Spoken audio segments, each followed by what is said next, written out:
안녕하세요. 방콕에서 부동산 에이전시를 운영 중인 고마저씨입니다. 오늘은 지난주에 이어서 태국 콘도 투자, 나아가서는 해외 부동산 투자를 해서 망하는 이유, 그리고 왜 에이전시를 찾는 것이 우선이 되어야 하는지 계속해서 이야기해 보도록 하겠습니다.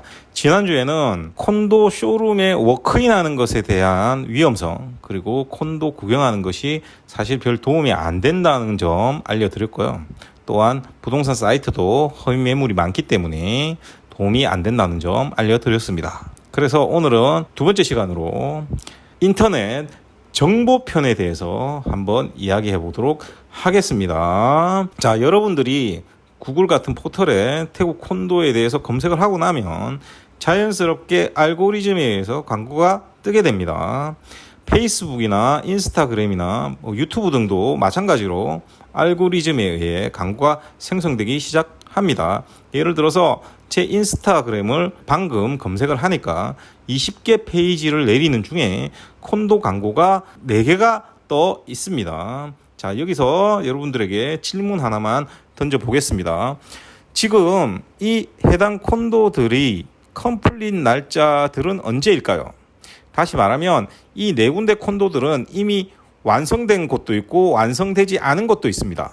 즉, 여러분들은 이 콘도가 언제 완성되어 어떻게 운영되고 있는지를 전혀 모릅니다. 이것만 보고는 호기심을 가지고 있던 광고가 뜨니까 찾아보게 된다는 겁니다. 문제는 이것이죠. 왜냐하면 전체를 놓고 보는 것이 아니라 광고된 것들이 파편적으로 정보가 쌓이게 되기 때문에 이런 잘못된 접근은 오히려 선입견을 쌓게 만들어서 실제 투자를 할 때 판단을 방해하는 역할을 할 수 있습니다.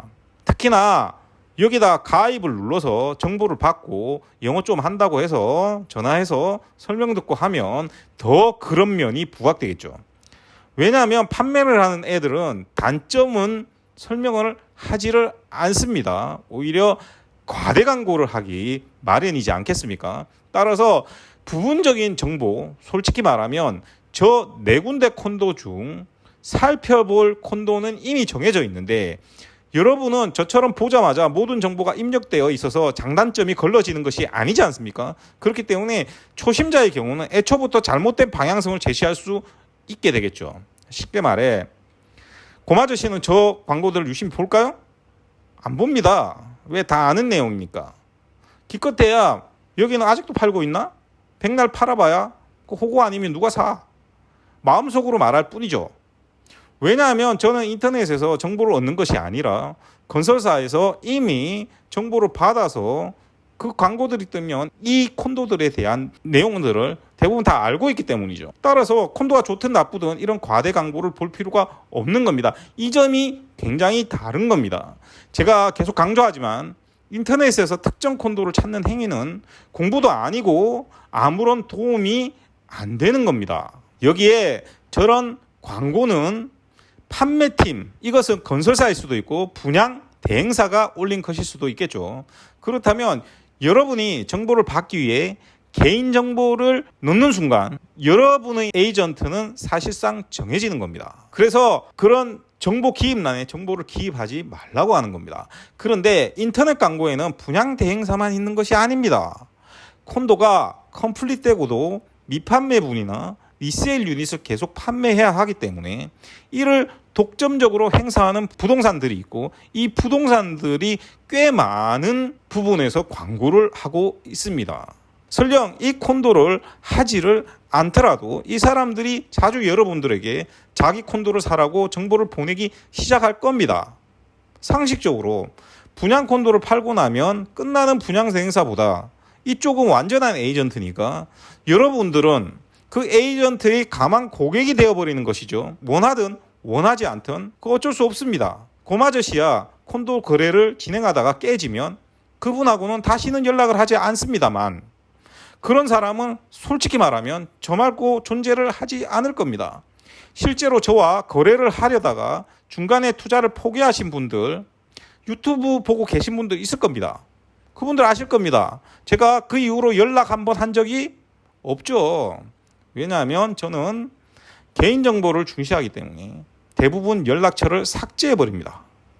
하지만 인터넷으로 여러분들이 개인정보를 건네는 순간 그들이 가망 고객을 버릴 이유가 없어집니다. 저처럼 20억짜리 콘도를 사고 싶다고 해도 제가 마음에 안 들면 팔지 않을 인간은 잘 없습니다. 누가 그러시더군요. 팔고 돈 벌고 모른 체 하면 되는데 왜 그러셨어요? 그러더라고요. 저는 안 팝니다. 그러니 여러분이 태국 콘도가 관심이 있어서 인터넷에서 검색을 하다가 이후에 알고리즘에 의해서 콘도 광고가 뜨게 된다면 그냥 지나치는 것이 최선입니다. 그래도 호기심에 궁금하면 그냥 이름만 적어놨다가 구글 지도로 위치 정도만 파악하는 것에서 그치셔야 됩니다. 사실 저는 부동산업이 빅데이터 때문에 5년 안에 사라질 것이라고 생각을 하고 있습니다. 하지만 특히 해외 부동산의 경우는 검증 방법도 부족한 데다가 어차피 중간에 글로벌 부동산 회사 같은 것들이 끼거나 할 가능성이 높기 때문에 현재와 같은 수준의 AI 능력이라면 제가 은퇴할 때까지는 충분히 할 수 있을 것 같습니다. 자, 그렇기 때문에 여러분들이 잘 아셔야 되는 것은 일방적으로 주어지는 광고에 대해서 여러분들이 쉽게 접근을 하시면 안 된다는 겁니다. 그러면 이제 다음 문제로 넘어가서 인터넷에서 떠도는 카드라 통신에 대해서 알아보도록 하겠습니다. 제가 여기 처음 왔을 때 태국에 18년 사셨다는 분이 저한테 제가 부동산을 한다고 하니까 태국 에이전시가 100개가 넘는다고 했습니다. 실제 현실은요, 법인인 에이전시는커녕 전문적인 프리랜서 하시는 분도 10명이 안 될 겁니다. 또한 처음에 어떤 한인이 저를 도와준다고 부동산 직접 하기 힘드니까 태국 에이전시 통해서 해야 할 거라고 충고를 해서 그들이 소개시켜주는 태국 에이전트와 일을 했었습니다. 그런데 지금은 어떻습니까? 그냥 직접 건설사하고 프로젝트마다 계약 맺고 거래를 하고 있습니다. 그런데 아직도 제가 프로젝트 계약 맺을 때마다 혹시 다른 한국인 에이전시와 계약 맺은 것이 있느냐고 항상 물어봅니다. 그러면 본 적도 없다는 애들이 수두룩합니다. 프리랜서들을 상대하지 않는 매니저급 애들은 아예 모릅니다. 심지어 한국인 에이전시가 있는지도 모르는 애들도 있습니다. 가끔 태국 에이전시 타고 들어오는 프리랜서들이 있어도 저같이 직접 거래하는 사람은 아직까지 없다는 겁니다. 여러분들이 그런 면에서 생각을 한번 해봅시다. 그러면 인터넷에서 떠도는 정보들은 과연 얼마나 정확한 것일까요? 물론 그 안에 전부 틀린 말만 있는 것은 아닙니다. 기본적인 내용은 찾기 쉽죠. 그렇기 때문에 맞는 얘기도 많습니다. 하지만 그 중에 열에 한두 개만 이상이 있어도 그것을 받아들이는 쪽은 그 진위 파악이 안 되기 때문에 문제가 발생하게 되는 겁니다. 투자하신 고객분이 태국에 오셔서 처음 얼굴을 뵀었는데 원래 태국 사는 20년 지기에게 물었더니 부동산 잘 모른다 해서 일단 포기하고 있다가 저를 알게 돼서 거래를 하게 되었다고 하시더군요. 문제는 이분처럼 자기 분야가 아니라서 모르면 모른다고 솔직하게 답하면 다행인데 대부분 지인들한테 전화하면 그렇게 합니까? 안 하죠. 더구나 여기는 잘 아셔야 되는데 프리랜서로 일 도와줘도 뽀찌를 받습니다. 그렇기 때문에 그럴 가능성이 더 없죠.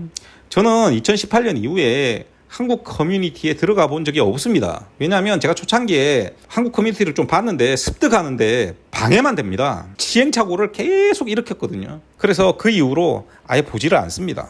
실제로 저에게 상담을 해오는 분들 가운데 당연히 현지에 사시는 분들도 많겠죠. 그런데 솔직히 말씀을 드리면 한국에서 저하고 자주 상담받고 통화하고 정보 습득하신 이분들하고 비교를 하면요, 정말 쓸데없이 선입견만 가지고 있고요, 실제 대화해보면 그런 분들이 천지입니다. 간단하게 돈을 어떻게 송금해야 되는지 모르는 분들이 현지인이 더 많습니다. 왜? 이분들은 여기서 돈을 벌었으니까 콘도를 사려는 것 아닙니까? 그런데 콘도를 사려면 어디서 돈을 송금해야 됩니까? 그러니까 실제로 배우자가 태국인이거나 해서 콘도를 가지고 있는 분들이 아니면 실제로 콘도를 투자한 사람은 정말 적습니다. 오래 살아도. 예를 들어 하나 들어볼게요. 그래서 차라리 제가 거래를 많이 하니까 여러분들에게 우리은행, 국민은행, 하나은행, 신한은행, 농협 어떻게 대응이 다른지, 외환 보낼 때 뭐가 문제인지 다 알려드리죠.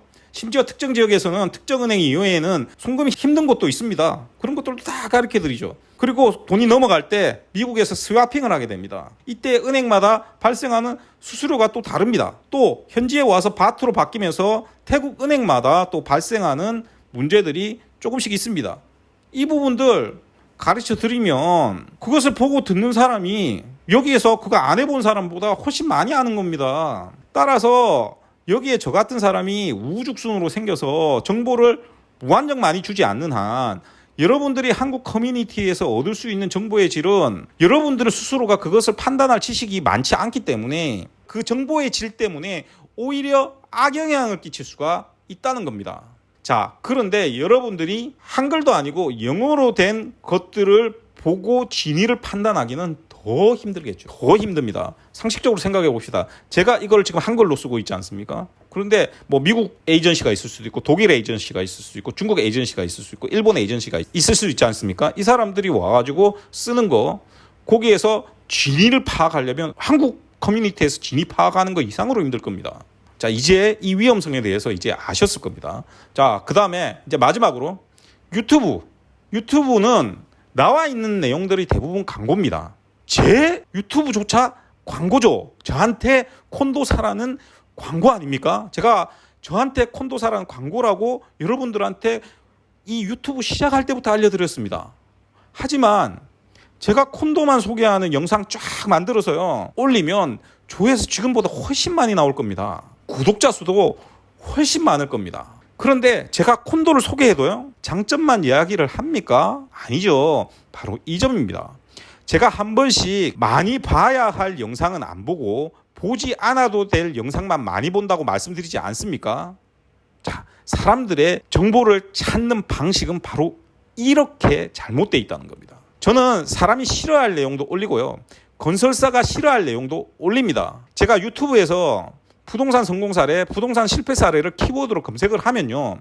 부동산 성공 사례는 평범한 사람들 같지만 대부분 광고판입니다. 그런 식으로 해서 광고를 하는 겁니다. 그런데 자세히 보면요. 위험한 투자법이 넘쳐 흐릅니다. 그런데 그럴수록 조회수가 넘쳐나죠. 마치 실제 사례인 것처럼 보이니까.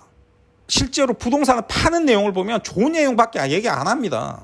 그게 왜 위험한지에 대한 내용은 절대 얘기를 하지 않죠.